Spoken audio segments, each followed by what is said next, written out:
Training at Eldragon Academy is way harsher than you'd expect. Even the youngest students go through merciless drills. Right now, they're all holding heavy weights while practicing breathing techniques, trying to last as long as possible. Most of them are struggling badly, only a few manage to hold on. But one boy clearly stands out. He's not just holding the same weights as everyone else, he's got massive boulders stacked on top of them. Even the instructor is shocked by his strength and endurance. What they don't know is that this boy is the reborn strongest man on Earth, the very founder of the Eldragon family. Even he eventually died when his time came, but that wasn't the end. He opens his eyes in his new body, the body of a baby. The fact shocks him that he is a baby. There were other babies present as well. From his observations, he deduces that he must have been reborn into the Eldragon family once again, as they are all housed in a separate building. Just then, there comes the Eldragon maids with a trolley with a strange red liquid. Among them is a goblin, whose presence immediately raised the hero's suspicion. The maids first forcefully feed the goblin that liquid, causing the creature astronomical pain before it explodes into a bloody mess. This test shows that the concentration of magic in the liquid is high enough, a perfect sweet spot. The maids promptly start feeding that diluted strange red liquid to everyone. The hero couldn't really understand the situation, and as his turn comes, he realizes that the liquid isn't milk, but it's something overflowing with a terrifying magic power. This is ancient dragon's blood, and they are making them drink it. Instinctively, he needs to spit it out, and he already swallowed a little. As the other babies are doing, he needs to do the same and spit the liquid out before he explodes. But he again thinks about his choice and decides to absorb all this magic power, which will help him reach the true peak of martial arts. He might even surprise his past self. With that in mind, he drinks all the liquid, claiming that they should never have underestimated Gilfus Eldragon. He absorbs all of the ancient dragon's true source power in order to reach the peak of martial arts, a height he could never attain in his previous life. The maids are surprised that he is able to absorb the liquid so calmly, but they choose to ignore it since the result works in their favor. The other babies seem to survive as well, but this instant is nothing to take lightly. As expected of an infant's body, overwhelming sleepiness suddenly struck him. 7 years later, the child once known as Gilfus is now renamed Zeke Eldragon. He trains relentlessly, and he can clearly feel how magnificent his body has become. This is all thanks to the blood of the ancient dragons flowing within him. The source of this power exists in all living beings, but the ancient dragon blood that Zeke and the other babies consumed contains vast quantities of two distinct source powers.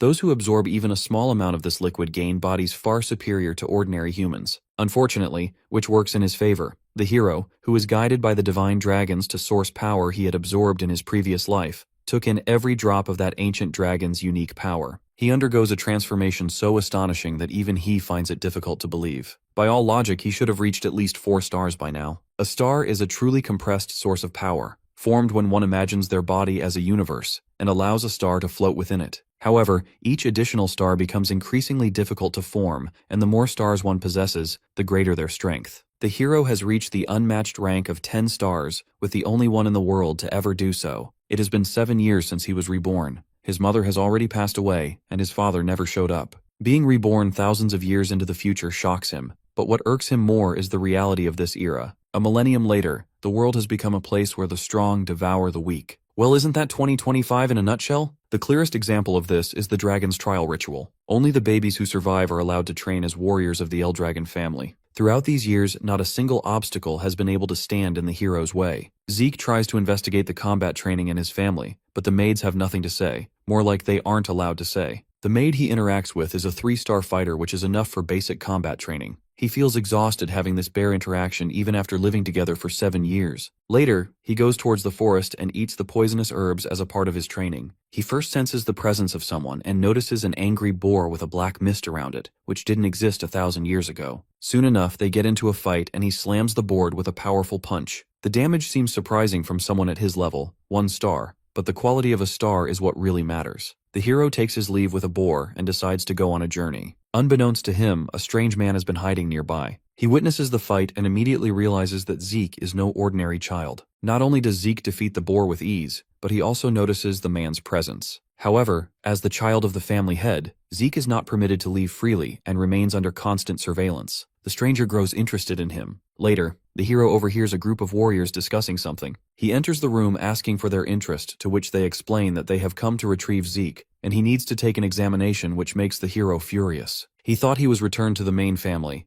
but they take him to the dragon's nest for the examination. This is the Eldragon family's own exclusive educational institution that they established during that millennium. Everyone has to enroll in this academy at the age of 7, who has been born into this family. And today is the day of the entrance examination, and the hero hasn't been taught a single thing. The hero holds his head, knowing the test is mandatory. Zeke appears visibly exhausted, prompting a child named Langus from Oldscale Village to interrupt and speak to him. Zeke finds Langus timid at first, but he quickly realizes that the boy possesses courage beneath his nervous exterior. Zeke introduces himself in return. As the hero explains his worry towards the exam as he doesn't know what would be the content, Langus is thrown off. Before the conversation can continue, Retin from Oldscale Village calls out to Langus and begins bullying him. He shouts mockingly, telling Langus that he should have stayed at home because someone like him could never enter the academy since his father was nothing more than a mock dragon. The Eldragon family follows a rigid hierarchy established by an absolute manager. Lesser dragons are classified as rookies, young dragons are known as common soldiers,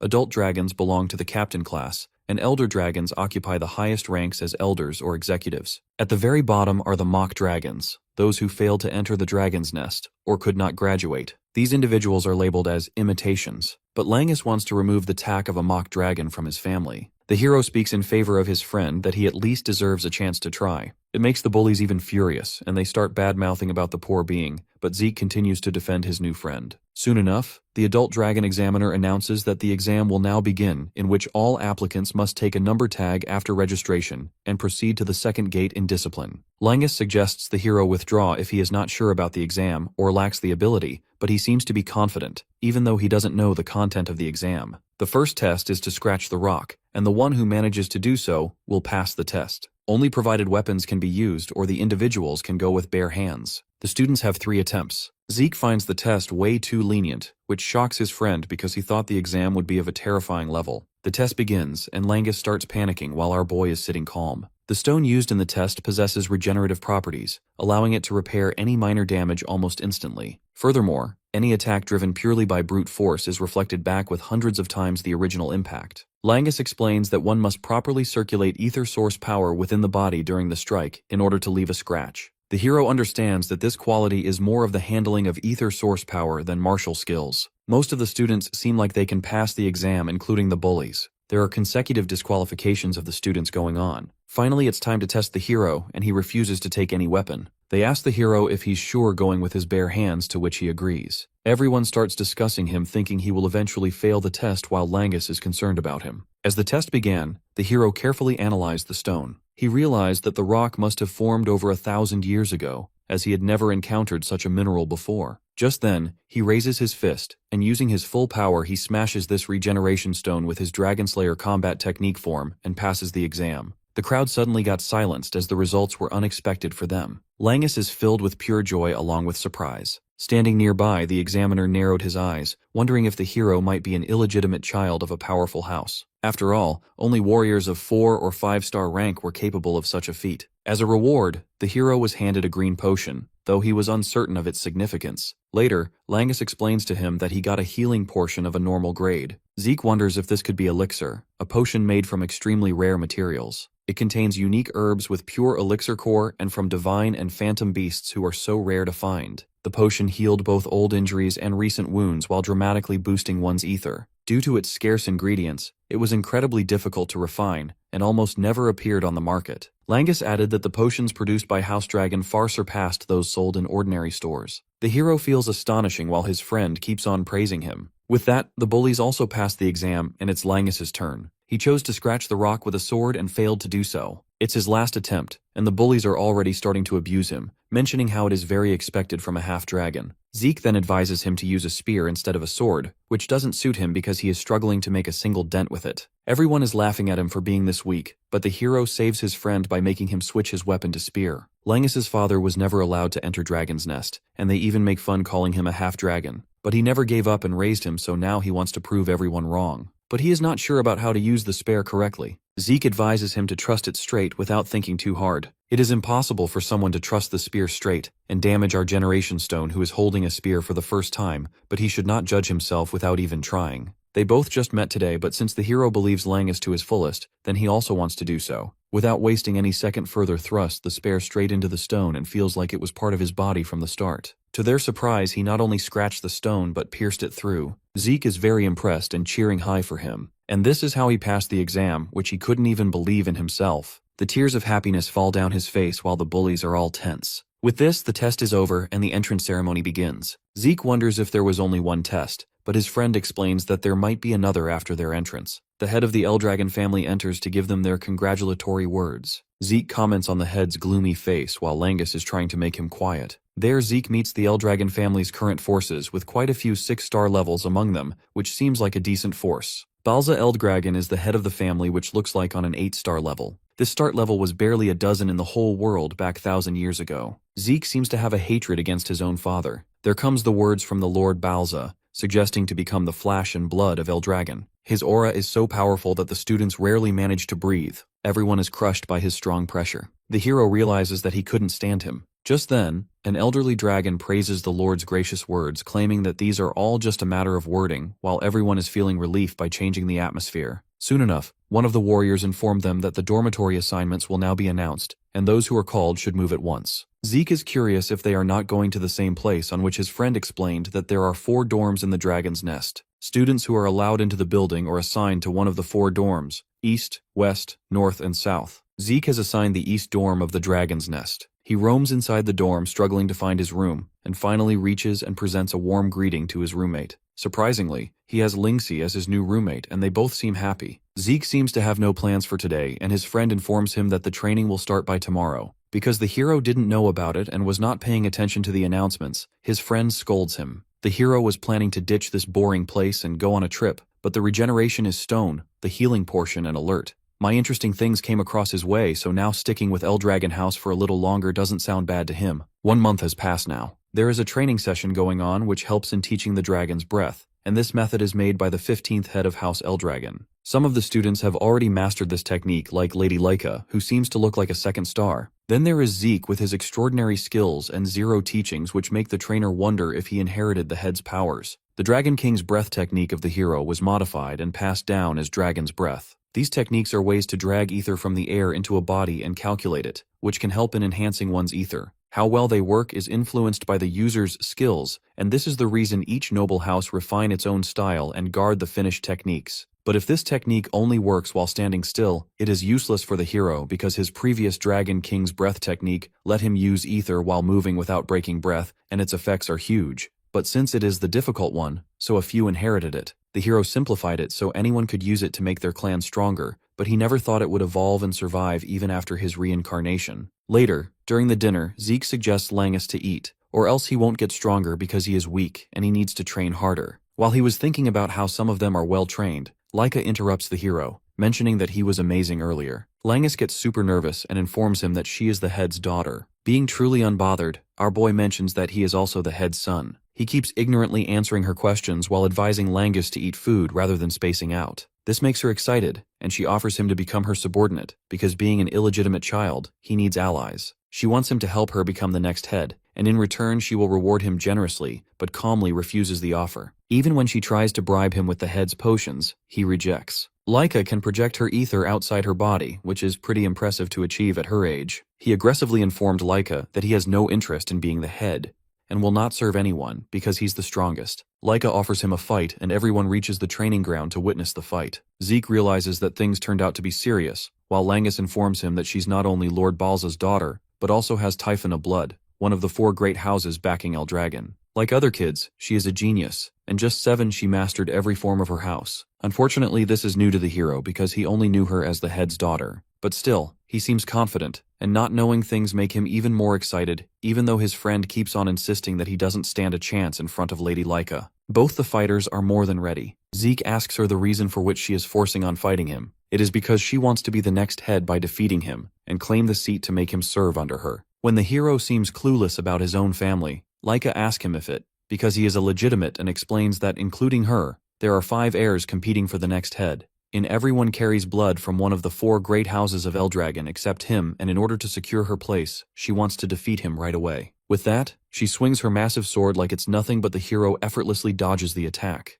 Her strikes just keep getting faster and everyone understands that this is what it means to be a child of the head. Laika keeps throwing her attack while Zeke is continuously dodging them without pulling any effort. Langus is also surprised. The hero praises her unexpected fighting styles, but she insists him to keep on fighting. He does it accordingly and throws a punch, taking her down, wondering why she can't manage to land a single hit on him, to which the hero confirmed that she is far quicker than most of the 1-stars he have ever met, but in the end, she is still just a 1-star. He further explains how he observed her breaths, the twitch of her muscles and the shape of her eyes to track her movements, and the rest is just experience. Laika isn't ready to give up and again strikes him, but instead ends up getting slammed. He is impressed how she gathered true source power in her core to withstand that blow. When Langus tries to interrupt, Zeke suggests he should stay back. Just then, that lady reaches 2-star levels, which seems obvious by her aura. At this level, one can project through source power outside the body, shaped for martial arts, and that projection is called aura. According to her, it is the hero who helped her break through to 2-star level, so now he doesn't stand a chance.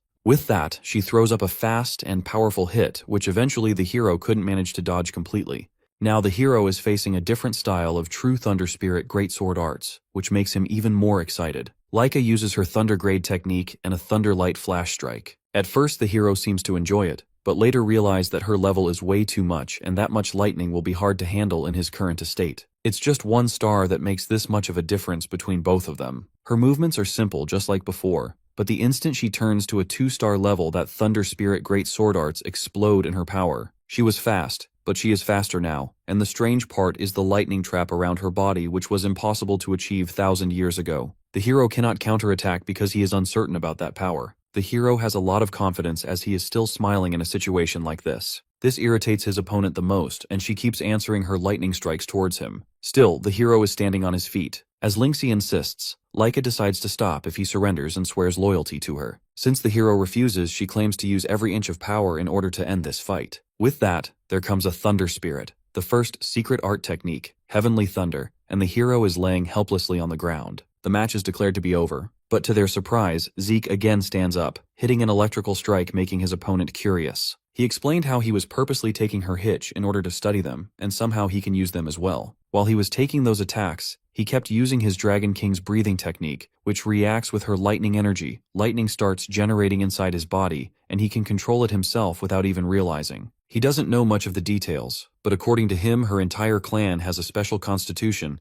and he receives a great lesson by fusing both the techniques. On top of that, thanks to Laika, he also reached the level of 2 stars, and the fight isn't over yet. Zeke seems to experience the extraordinary traits of strength, and will soon get his understanding on it. Linus is tense, witnessing the true strength of the heads, and even Laika's lightning hits are not reaching the hero. The fight is going on between the two, and after a while, the hero decides to end it by creating a new technique or a special form. While his opponent is lost in thoughts, he decides to take the charge and uses his special form, Dragon Slaying Arts, to strike a blow and takes her down in an instant. The fight was fascinating, and Laika is now in disbelief at her defeat because she even needs to surpass her brothers in order to become the next head. The hero is impressed and praises her skills with a smile. He even motivates her to learn new things since this isn't the last time, and she has to fight him again. Zeke offers Laika another battle some other day, while she considers him as an unbeatable individual. After a few hours, inside the fissure, Lord Balza restraining his Dragon Combat Arts first form. Just a word interrupts him, reporting about her daughter that she reached at level 2 star,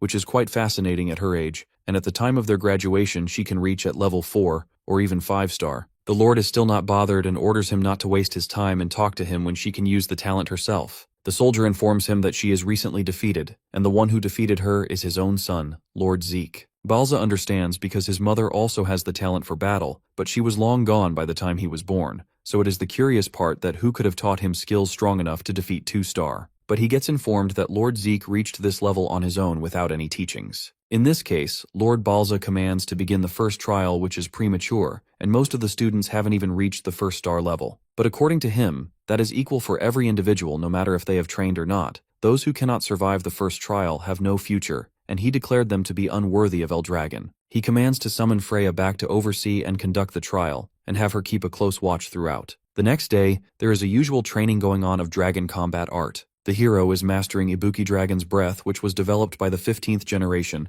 and called a combat art, but in essence it is a body enhancement technique well constructed, so even children can learn it easily. Langus asks him, and he is not training, but the hero has already mastered it. He is surprised because it was only taught just a few hours ago. Zeke asks him to turn around and develops a channeling route to transfer his energy. His friend is impressed and thinks that this training might be boring to him because he has already defeated Lady Laika. Dragonslayer combat technique is an overwhelming power along with the spatial form bond within the hero from the battle with Laika. He believes that the final form also exists, which can slew the divine dragon itself. Zeke is curious about how these dragon techniques can be handled. Since the hero has mastered all the dragon combat art techniques, he is back on usual physical training. Just then, Langus requests him to provide training because he wants to grow stronger, and the hero agrees because he takes his friend as someone worth teaching. Soon enough, Laika also requests him to train her as well because the way he overwhelmed her in the fight earlier makes her want to get even stronger to surprise her brother and the hero himself. Zeke agrees on training her as well,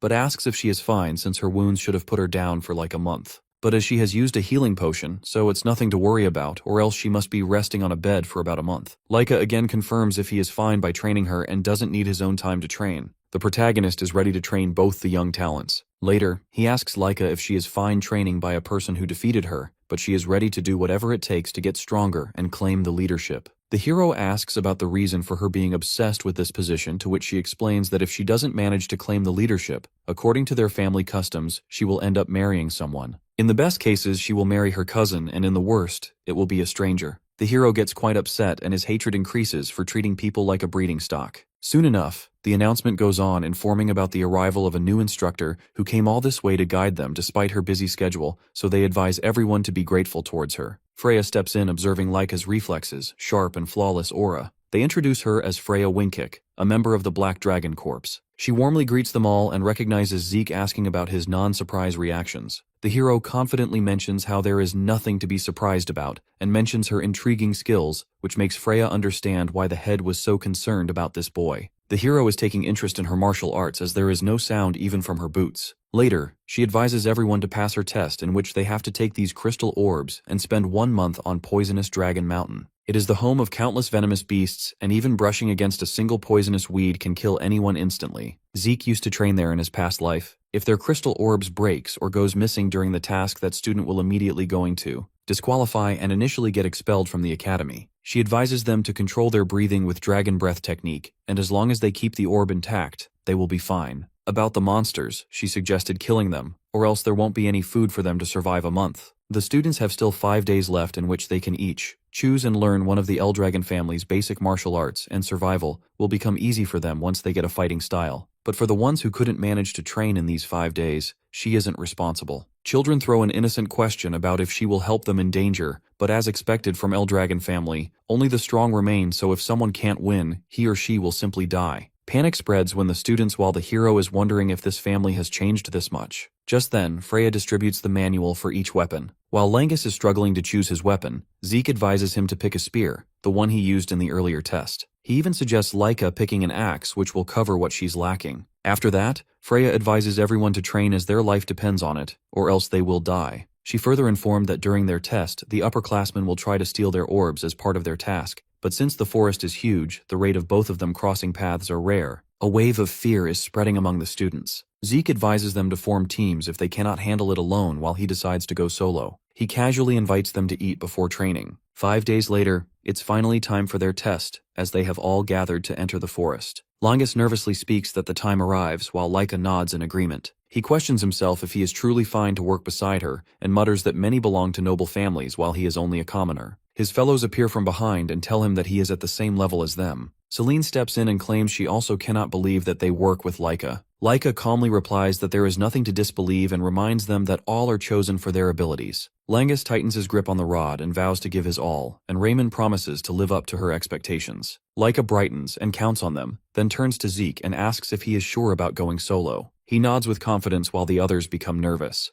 Laika admits that she feels nervous too, but Zeke raises his brow and tells her that everyone there is talented enough. She questions him certainly, and he tells her that she and the others are sharp and their team's test will be easy, while Langus mutters that Zeke always remains confident. The new instructor steps forward and draws their attention. She observes them carefully and praises their group formation, and stating that teamwork will ensure their survival. She asks for their crystal orbs and explains that each must protect their own until the 1-month trial on Poison Mountains, as all orbs are identical. Zeke wonders if losing one means they can replace it. Freya continues and explains that on the mountain, they will face upperclassmen who will attempt to steal their orbs. A student asks if any of them have not reached the 1-star level, while another student claims that the task sounds easy. Freya commands them to proceed to begin the exam. They rush toward the mountain. Laika turns to Zeke and tells that she will meet him after the exam, then commands her group to move. Zeke waves calmly and Freya questions if he is not nervous. He smiles faintly and replies that he is fine, then steps forward as she watches with quiet curiosity. As moonlight spreads, an officer beside her questions if the exam is too harsh for the students. Another officer agrees and says the group still lacks combat experiences and wonders how many will truly endure. Freya assures them that the monsters on the mountain are not too strong and the teamwork will help them survive. The officer nods in agreement and Freya mutters something about releasing something. He asks for reassurance, but she brushes it off as nothing, then commands another group to head into the jungle. As the team moves ahead and spots a lone student, one archer immediately fires an arrow, but Zeke catches it easily and smirks. They look in disbelief and murmuring in confusion, but before they can react, he dashes forward and gestures for the real game to begin. Celine thrashes the monsters with her full force as another creature leaps from behind, but Raymond raises his shield and strikes through it. Lannis charges forward with his spear and pierces another monster.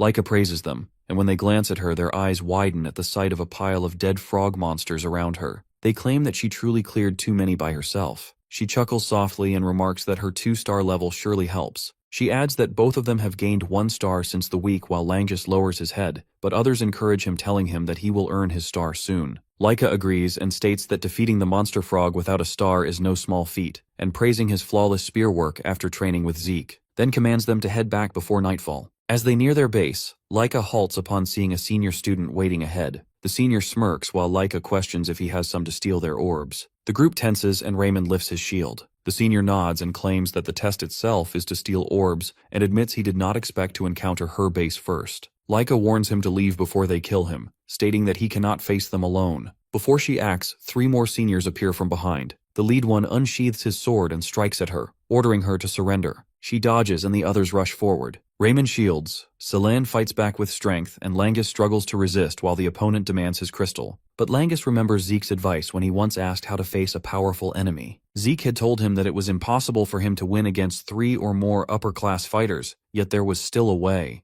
Langus had questioned the method, and Zeke had smiled and instructed him to exploit an opening. Langus asked how to find it, and he told him to endure and keep doing it until the opponent exposes it, because the weaker one cannot force an opening by himself. Langus had clenched his fists and asked if he could truly endure that long. Zeke explained that endurance itself won the battle, and that defeating a stronger through patience is greater than strength, and the only Laika might be an exception to that rule. Zeke had reminded him to first believe in himself and not overthink, just wait and strike when the chance appears. Now Langus grits his teeth and holds his ground, and when the opponent loosens his guard for a brief moment, he charges and drives his spear straight through him. Meanwhile, Laika continues battling her own opponent. The senior resists but realizes her strength surpasses his even though both are 2 stars. She knows that it is from Zeke's advice and ends the fight with one decisive strike. She rushes to her team and asks if they are fine. They cheer, and Selene congratulates Langus for reaching 1 star while he is still in disbelief. Laika smiles and remarks that with everyone holding stars now they can survive the exam, and wonders aloud what Zeke's might be doing.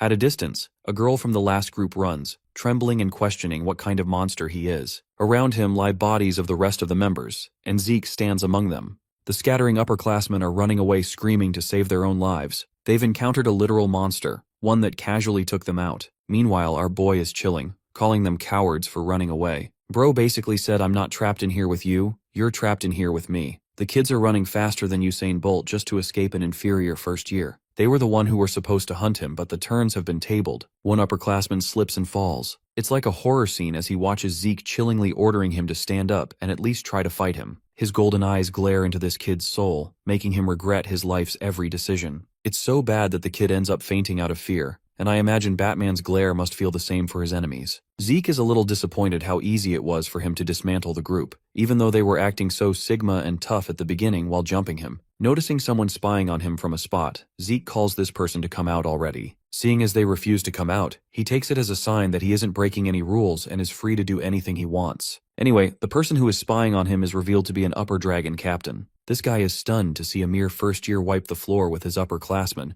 and the same kid even managed to call him out for spying on him. Intrigued, the captain intends to report the situation to his leader. He returns to the scarlet-haired beauty who demands a mission report. Her men start off from the very beginning. In 1 week of the test's duration, 32% of the kids have dropped out. But the ones who survived are quickly adapting to their environments, which means the numbers won't stoop lower than that. But the moment she asks about the condition of the upperclassmen, her men hesitate for a response. The same guy who observed everything reveals how the upperclassmen are running for their lives. The instructor is starstruck with his words. It just seems so baffling because there aren't any monsters beyond the level of the upperclassmen to threaten their lives. So the big question is, why are they running? The guy blurts out one name, it's Zeke. He has become the catastrophe, the demise of the upperclassmen, single-handedly hunting them down like insects. No one wants to be around him anymore. He's cutting them relentlessly, and he's on the chase instead. It's a situation so abnormal that they've never seen anything like it before. Even when it comes to Zeke being the son of the patriarch, the kid is crazy. He's not just a prodigy, he's a generational talent, one that can be classified as a literal monster for his age. Even the instructor remembers their brief but weird interaction,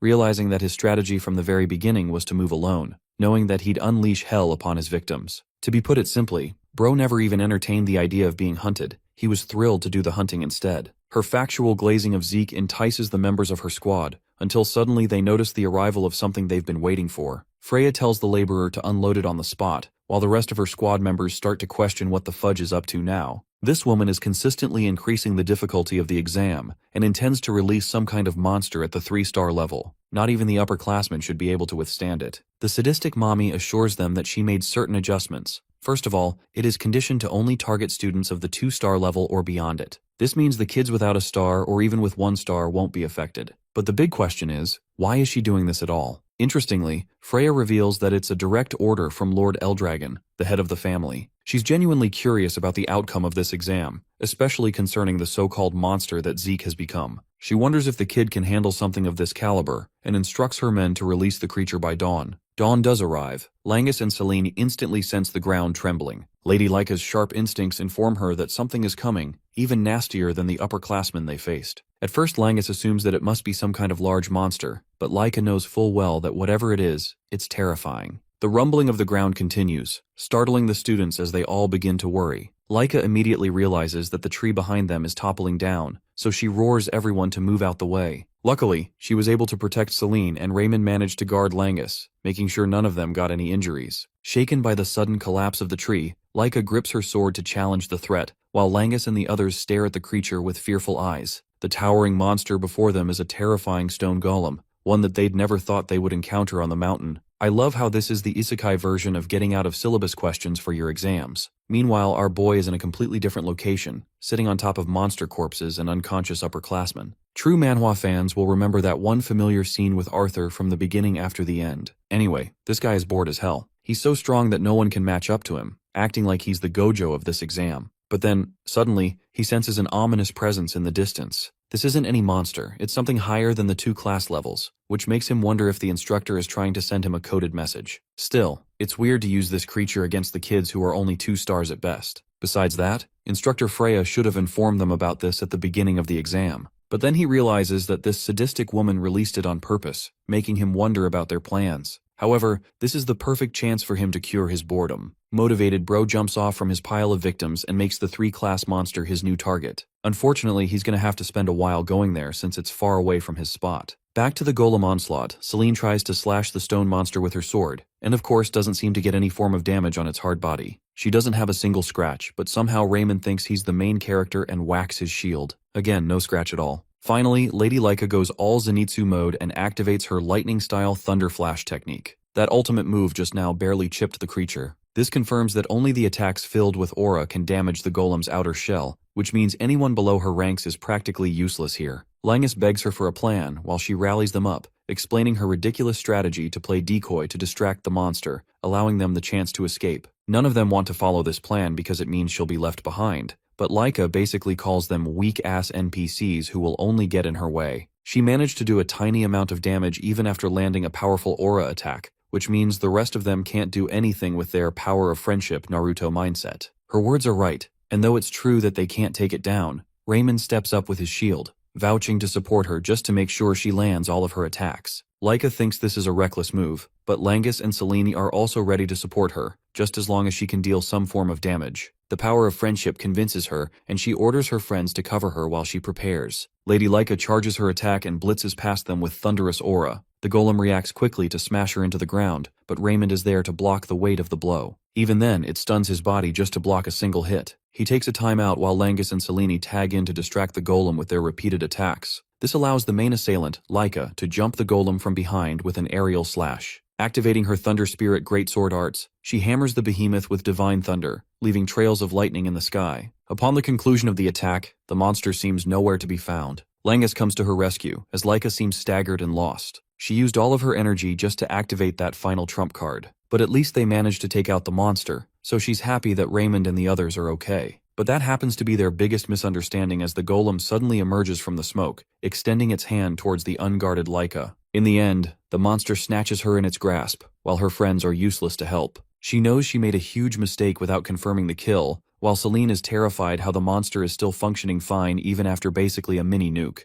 Langus wants to play a hotshot and charges in with his spear to help her, but the golem casually snatches her away, causing Langus to scream in worry. Suddenly, a gigantic tree is tossed all the way from the sky, whipping its way towards the golem. The monster is smashed with the weight of the tree, simultaneously freeing Laika in the process. Langus and his party take her to exit the dangerous area, not knowing what the hell happened. Zeke arrives with his special entry, joining in all the fun. He doesn't even care about his friends and feels ecstatic for his next victim's demise. Before all this happened, he could spot Laika's momentous final attack from far away. He knew that her group was trying to defeat the monster, but found himself severely limited to reach them in time. In his prime Kobe Bryant era, he would have instantly teleported with insane speed. Even though Laika's group is pretty good, they just can't beat a 3-star monster. It's more like a game of survival for them, a countdown until they get wiped out. Knowing that he couldn't run fast enough, our boy decided to experiment something new. Carving his fingers into the heart of a tree, he pulls it straight from the ground, showcasing insane levels of strength for a child. Then this kid sends the tree flying to God knows where, hoping that it probably becomes a ballistic missile and hits the monster. Zeke felt really good about what he did just now, because this tree-throwing technique is actually something much deeper. He talks about the dragon nurturing arts. The L-Dragon Combat Manual is given to students before taking the exam. It's an ordinary technique booklet, and it's not really a proper style, but a guide to unlock more efficient strength. The good thing is that it proved helpful to Zeke, because in his past life, he took advantage of long-range attacks as the first head. Anyway, after tossing that tree, Bro started running again. Back to the present, he greets his friends who are shocked to see him. Langus reminds him about the dangerous golem coming here to kill them all. But instead of running away, Bro feels amused to challenge a powerful monster. Interestingly, the creature doesn't seem to boast any form of life force despite having a presence. While he's casually holding a conversation, the 3-star behemoth whips a powerful punch in his way. The punch slams Zeke head on, but here's the kicker. This kid catches it with a single palm. Thanks to his genius battle IQ, he can tell right away that the monster won't be affected by normal-based attacks, and though he could easily wipe it out with aura, he doesn't want to finish things so soon. Laika watches him practically toy with the same monster that gave them a run for their money. Anyway, the golem attempts to slam him with both hands, causing Zeke to reflect on the monster's incredible speed even for its enormous size. He ends up successfully blocking the slam, feeling some level of mild discomfort in the process. Zeke tells his friends to stay out of the fight as they could get hurt, causing them to flee from the area. Now that he doesn't have to worry about going all out, Zeke shifts his weight and ends up flinging a monster 10 times his size. He still has to take care of the creature's hard shell and wonders if the golem is just as sturdy on the inside. In order to test his theory, he powers up a punch and blazingly hammers it on the golem's body. This move is Form 1 of the Dragon Destroyer combat arts, which he combines with a second style burst to pulverize the golem's interior. The burst aspect of his technique doesn't just focus on breaking the shell, but actually crushing the creature from the inside. And just like that, with a single move, Bro one-shots the creature, having gained some level of fun from the experience. A month passes after the conclusion of the exam, and we arrive at the main estate of the L-Dragon family. Here, Zeke is summoned much to his annoyance. He reflects on the conclusion of the earlier exam, as nothing significant happened after the golem incident. Zeke's 7-year-old class members ended up dropping down to 70%, but the members who survived became familiar with death and ended up achieving the 1-star level. Shortly after the test conclusion, Zeke was forcefully summoned to meet the patriarch, his father. While walking through the hall, he mutters his annoyance while Freya reminds his dumbass to give the patriarch proper respect. She rants off about how he behaved in the exam and basically spelled his own doom in the process. But our boy doesn't understand what she means by that. He didn't do anything wrong. Freya roars at him for obliterating the upperclassmen's test, attacking them and hunting them down when it wasn't really required. Because of that, not a single one of the upperclassmen managed to acquire an orb for their personal test. They even have to retake the exam. That's how bad he ended them. Freya is frustrated with his actions, and begs him to fix his disrespectful tone when he meets the head, as the two of them finally arrive at the patriarch's door. The reason she keeps lecturing him to tone down and be humble is because if he doesn't do that, he will literally get eviscerated from existence. Lord Eldragon is a ruthless man with zero regard for children, and Freya doesn't want Zeke to get slaughtered like that. Even our boy feels intimidated after hearing that. Before entering his chambers, Freya announces her rank and mission intention. He allows her permission to enter, so the two of them go inside. Our nonchalant midget stares at the man sitting at his desk, his first encounter with the head of the family.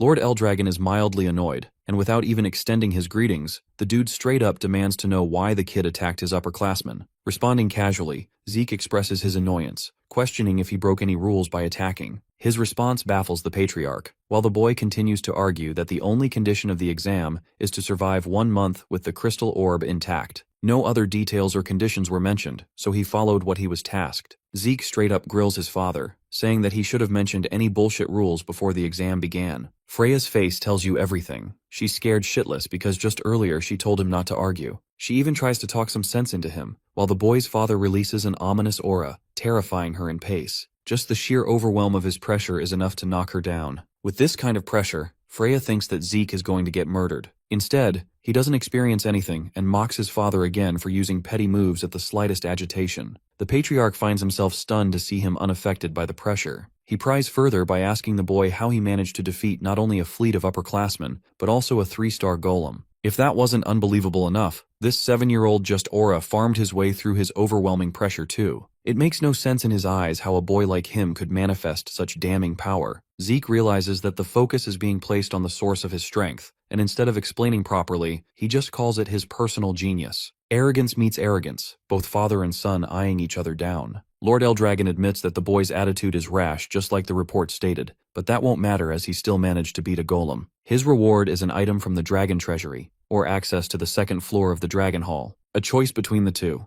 What's most surprising to Freya is how this man went from nearly killing his son to now offering him a reward. Let's discuss both options. The Dragon Hall and Dragon Treasury are vaults, each of them filled with 1,000 years worth of collectibles ever since the time of Gilphus himself. It includes plenty of books, even those that are banned in the present era. It even contains the greatest weapons, artifacts, and every possible item one needs. The facilities are supposed to be the family's ultimate treasury, but they're monitored so strictly that only a couple of students are lucky enough to enter inside. The 2nd floor of the Dragon Hall is also special, requiring tremendous accomplishments for its access. Freya can't believe her eyes. This kid is acting like a brat and he still got rewarded by his pops. To piss him off, Zeke taunts his father to give him access to both rewards. Lord Eldragon demands him to leave, but the kid disobeys a direct order and complains that he's got more questions to ask. Freya knows this clown is going to get himself killed through his tongue and grabs him to leave right away. She's like a worried mother protecting her child. But as she's dragging him away, the kid leaves on a final note. Zeke humiliates his father that the more he tries to subdue his emotions, the further he will become from being the strongest. In that moment, Lord Eldragon watches a manifestation of Zeke's might, making him an equal to him in potential. Freya shuts his ass and takes him away, leaving Lord Eldragon to reflect on the kind of presence he just felt. In the next scene, the instructor is ranting again, shouting at the idiot for acting disrespectful against the leader, ignoring all her warnings. Zeke tried his best but ultimately gave up. Hilariously, this is actually him holding back his words, which makes you wonder what else he could have said. Freya just doesn't get why he treats the teachers with respect, but can't show the same to his own father. Considering the boy's strength and then his rocky personality, she deems him an unordinary child, even beginning to question his real identity. Trolling her, Zeke states that he's just him. Freya internalizes that everyone in their family drank the ancient dragon's blood upon birth. The head of the family carries a might of a superior dragon too, which means by nature alone, they shouldn't be able to defy his wrath. And yet, this same boy managed to not only challenge his father, but also hold his ground. He's something else and she can't figure out what. Suspicious, she intends to check his birth records. But for now she changes topics and asks him which of the two rewards he'll choose. Putting up an adorable little face, he picks both, much to Freya's annoyance. In the end, Zeke comes to his decision. He is in pursuit of knowledge. Having reincarnated 1,000 years into the future, comes with a gulf in his understanding of the current age. That's why he's curious to know about the advancement of medicine and technology. His biggest fan, Langus, celebrates how he's able to enter the Dragon Hall. Both of them are excited. The thing is, Langus already learned dragon slaying and nurturing spear arts, but this is an even greater opportunity for him to master a new martial art. Lady Laika comes along, sharing that they needed to act quickly because there is also a time limit. The first floor is of the basic level, and they're told to borrow one book only at one time, which is why they needed to pick wisely. At the same time, Laika came to learn about Zeke's personal reward of being able to choose between the treasury or the hall. She's surprised that he ended up picking the dragon hall instead of choosing a weapon or something. Our boy would have definitely done that if not for the fact that he's way behind on the knowledge of the current era. The books of the second floor are the best part. They're rarer than even the first, and only Zeke has access to this level. Still, Laika thinks nothing in that library can surpass her thunderclap greatsword art techniques. While she's glazing herself, Zeke zones off. In the next scene, the supervisor informs them that they only have 5 hours for the hall. It's hard to tell if this duration is considered long, but anyway, Laika comes up with a strategy to pick one book that they want to borrow, and use the rest of the time to read the others that can't be borrowed. Fast readers would benefit here a lot, but Langus is interested in honing on a martial arts book to read in 3 hours. It's difficult to choose the right book for each person, especially in a hall as grand as this one. As they're teleported inside, the party members become ecstatic at the glory of the Dragon Hall, exceeding Zeke's expectations far more than he imagined. He sets his sights on obtaining a piece of book that will knock the wind out of him, and so begins the reading experience. Zeke wilds out the second he gets his hands on the books. He's out here blitzing through content related to magic and chaos. It's too much information for him to just give up on. 1,000 years have left an incredible mark. Turns out that in that time span, their world ended up forming a connection with another one. Nearly 900 years into the past, a gigantic crack shook their reality, creating a dimensional wall called a rift. From it came the chaotic otherworld, the Chaos Realm Kansei. This world inhabited monsters birthed from the element of chaos, and in order to resist their wrath, the people of Zeke's world ended up forming primal energies within their bodies. The Eldragon family is responsible for aiding humanity against the tides of chaos. This allowed many bonds to form between families on the battlefield. 4 special warriors ended up marrying members of the Eldragon house, which ended up forming Typhona, Fafwild, Levias, and Bahamut factions. They're now considered the 4 great Eldragon families, and it all makes sense now, especially when the Anger Boar was covered in dark energy while Zeke fought it. Even Laika's thunderous aura exhibits such an energy. All of it came from a different dimension, but the most interesting part that stands out to him is the evolution of magic. With the connection to a dark reality came a new kind of technique. Unfortunately, Bro can't find a book related to the contents of that technique, especially when something this brilliant should be hailed as a part of history. His excitement is so loud that he draws the supervisor's attention, insisting the boy to keep quiet while reading. The strangest part is how there isn't a presence around him, and he could still hear the voice. This makes him wonder if this is the same magic, the same new technique, something that can be used via voice. But the problem is that aside from ordinary primal energy, he can't tell what's special about it. Suddenly, all of his books end up floating in a trail of yellow, levitating all on their own. Zeke can't contain his reaction, and finds himself amused with the technique. The supervisor tells him to be quiet again, but Zeke just can't contain his reaction at the verge of experiencing a new level of growth. While he was busy wasting his time being excited,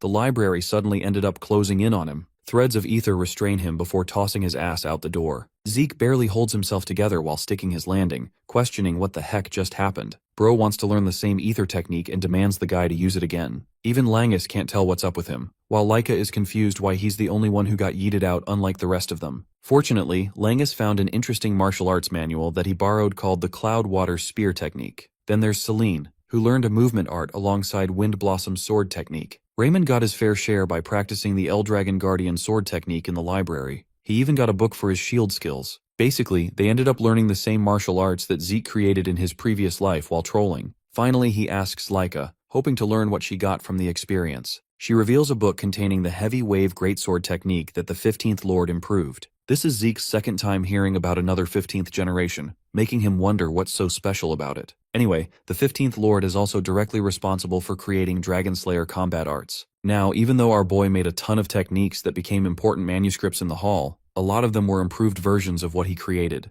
This means the 15th Lord is responsible for their advancement, impressing even the likes of Zeke himself. At first, he thought that his school life would be nothing but filled with boredom, but now he's excited for the journey to come. We get a huge time skip that takes us 5 years into the future. Here, a 12-year-old Laika is looking around to find Zeke and her friends. She learns from Langus that our boy is at the training grounds. Speaking of the training grounds, Zeke is currently squaring off against 3 of his friends, having become much stronger by age 12.